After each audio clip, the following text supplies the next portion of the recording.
A contrast and compare exercise featuring Gord Downie. That's him with the hip, and before that, we heard the kind of music he does when he's on one of his solo walkabouts. And the rest of the band doesn't mind.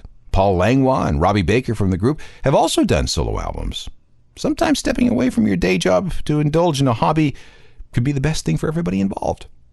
Still to come in this edition of The Secret History of Rock, the story of a couple of throwaway songs that ended up becoming classics. Another installment of useless information, and in just a second we'll look back at what was going on in 1984.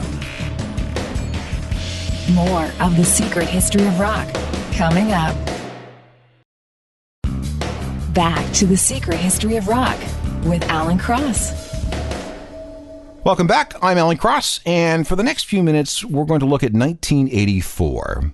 It was certainly better than 83, when the world was still feeling the effects of a brutal recession and stupidly high interest rates. 21, 22%.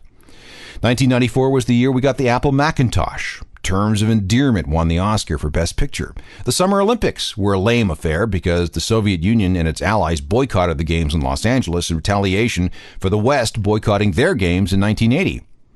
Remember when Vanessa Williams was Miss America and had to give it up because of those nude pics in Penthouse?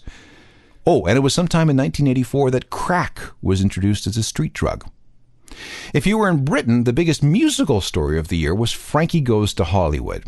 A DJ named Mike Reed on BBC Radio 1 proclaimed to be outraged by the homoeroticism of the song Relax, which led to the BBC banning the song, which was the best thing for Frankie, really. The song stayed in the top 40 on the British charts for 42 weeks.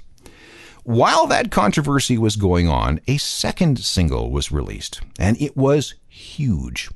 The thing that made it extra scary was the narrator, a guy named Patrick Allen, who had done a series of Cold War information films for the British public in the 70s and 80s. These were civil defense instructions, what to do when the Soviets dropped the bomb. Patrick did 20 episodes in all, with titles like Choosing a Fallout Room and What to Do After an Attack and Casualties. Bits of that narration ended up in the song Two Tribes. Oh, and then there was the video featuring Ronald Reagan in a bare-knuckle fight against the then-Soviet premier Konstantin Chernenko. The video was so extreme that MTV actually banned it. More publicity. Thank you very much. If you were around in 84, you'll know that the Cold War was actually getting pretty hot, and there were genuine fears that the end was nigh. So no wonder this song became so popular. The air attack warning sounds like